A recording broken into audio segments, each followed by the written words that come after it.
Le paludisme est une maladie endémique de certains pays au climat chaud, tropical. Et le problème avec cette maladie, c'est qu'une fois qu'on l'a, la maladie est transmise par les piqûres de moustiques, et une fois qu'on est victime de cette maladie, c'est malheureusement pour la vie, puisque cette maladie reste en quelque sorte en sommeil et se réveille parfois par crise brutale avec de fortes et soudaines fièvres, montées de température, qui laissent les malades épuisés après ces crises, et malheureusement, on ne sait jamais quand ces crises vont se déclencher. Ça peut être à tout moment, ça peut être après avoir dormi pendant plusieurs années. La maladie peut survenir, une crise peut se déclencher alors qu'on est au volant d'une voiture par exemple, ou au travail, etc. La stratégie actuelle consiste donc à la fois à essayer de se prémunir des piqûres de moustiques lorsqu'on est en déplacement dans les pays concernés, et également de suivre un programme médicamenteux censé empêcher l'incubation de la maladie, ce qui n'est pas toujours à 100% efficace. Et surtout, on dit aux gens de bien continuer le traitement médicamenteux après leur retour, puisque la maladie a un temps d'incubation. On peut donc se faire piquer par un moustique le dernier jour de la visite dans le pays exotique, rentrer en France par exemple, et se dire en descendant de l'avion « ça y est, super, je ne suis pas malade, je peux donc arrêter le traitement ». Malheureusement, la maladie ayant un temps d'incubation, certaines personnes se réveillent 4 jours plus tard avec une forte crise de fièvre. Et le résultat est là, ils ont le paludisme. Et malheureusement, c'est pour la vie.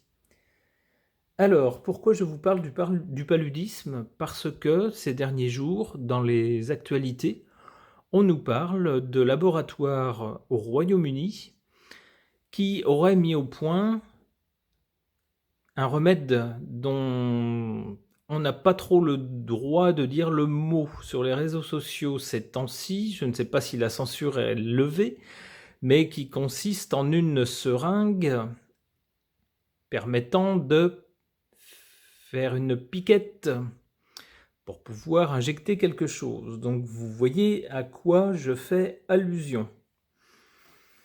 Alors je voudrais savoir si cet espoir médical est réel et va pouvoir faciliter la vie de nombreux voyageurs et également des gens. Alors je ne sais pas si les gens qui habitent dans ces pays sont plus ou moins victimes que les visiteurs étrangers. En tout cas, ça serait bien s'il y avait une avancée médicale qui permettait aux gens de ne pas être malades. Donc je vais poser la question au Tarot de Marseille pour savoir si ce V quelque chose contre le paludisme est une bonne nouvelle et va être opérationnel, va pouvoir faciliter la vie des gens.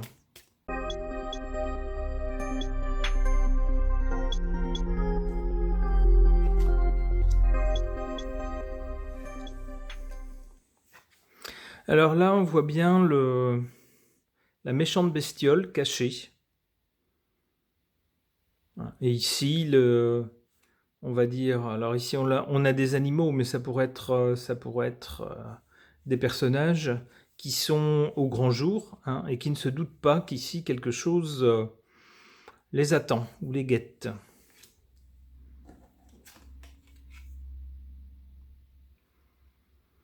La justice. Donc ce serait juste que ce genre de remède puisse effectivement être mis au point. La roue de la fortune, quelque chose qui change, d'accord.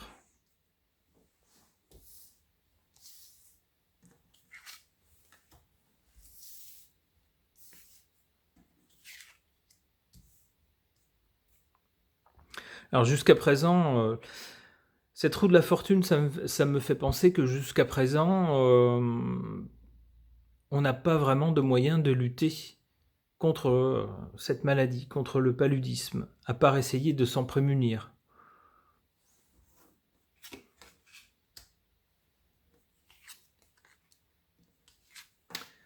Aïe.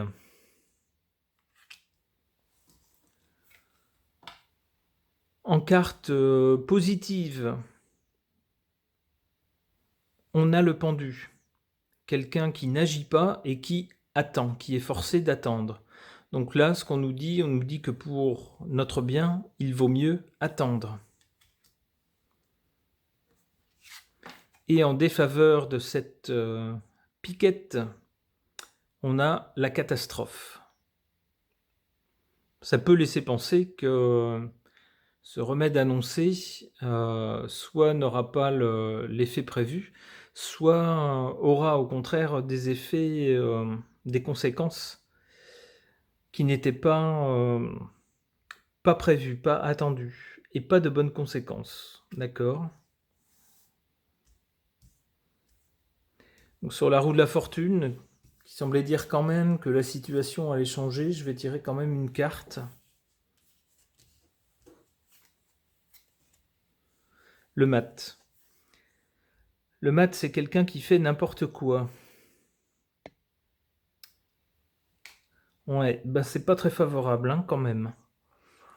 Donc ce tirage-là semble nous dire, surtout avec le pendu ici, qu'il vaut mieux attendre.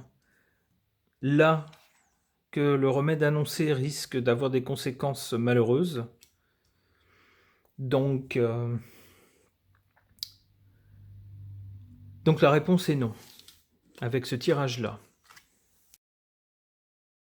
Je vais poser la même question au tarot des enchanteurs.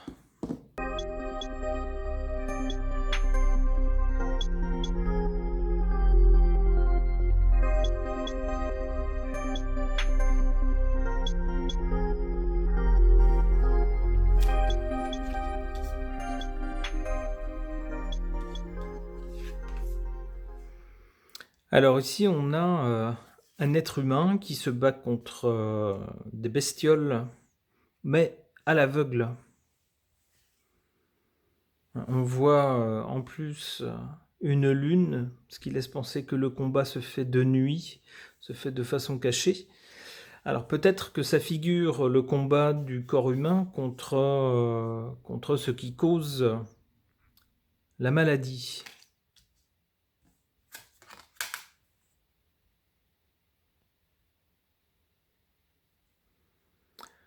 Ici, avec cette carte du 9 de bâton, on a un homme suivi d'une foule qui semble décidé à en découdre.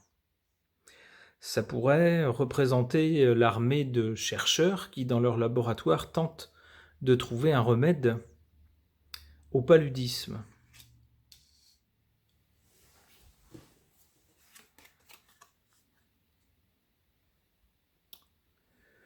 Alors, l'as de denier fait référence, puisqu'il s'agit de denier, à l'argent. Ici, avec l'as, on a l'impression d'une réussite concernant ce nouveau remède, mais qui sera surtout financière. On nous dit que c'est surtout pour le compte en banque des labos que ça va être une réussite.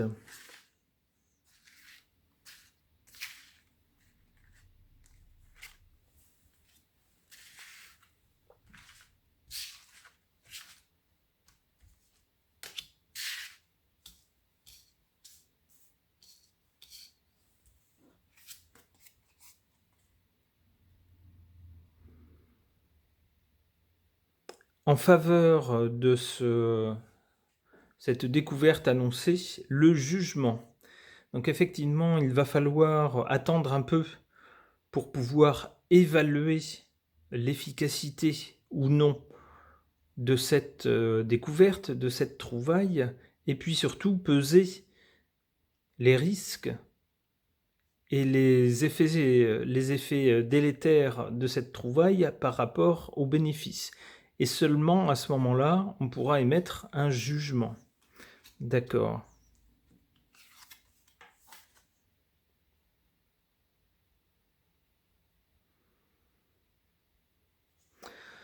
Alors ici, on a quelqu'un qui contemple des coupes remplies de choses de diverses natures.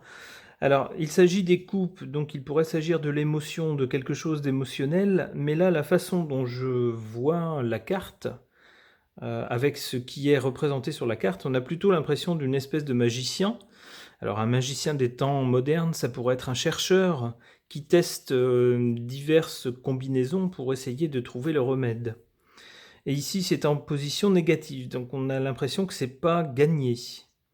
Hein, c'est quelqu'un qui joue un petit peu avec différentes choses. Et ben, la position ici faible, négative de la carte nous dit que ce n'est pas quelque chose de positif. Donc ça laisserait penser que le remède n'est pas encore trouvé. Ok. Bon, et puis là, avec le gain financier, la réussite financière, ça laisse penser que ça ne sera que financier. Je vais quand même tirer une carte ou deux supplémentaires, savoir si les cartes peuvent dire autre chose. Le cavalier de coupe. Alors, deux choses. Les coupes, ça représente généralement l'émotion. Et ici, on a un cavalier, donc quelqu'un qui est censé aller vite, mais qui ici semble être pris dans les eaux et semble plus ou moins être du moins retardé, si ce n'est être complètement embourbé. Donc on n'a pas l'impression de quelque chose qui soit satisfaisant rapidement concernant le remède annoncé.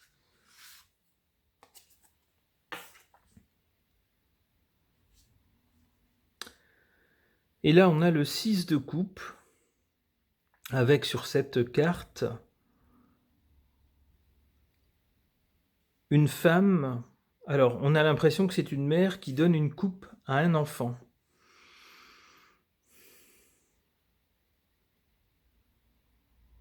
Alors, j'ose espérer que le produit annoncé ne sera pas testé, si j'ose dire, sur des enfants. Allez, une dernière.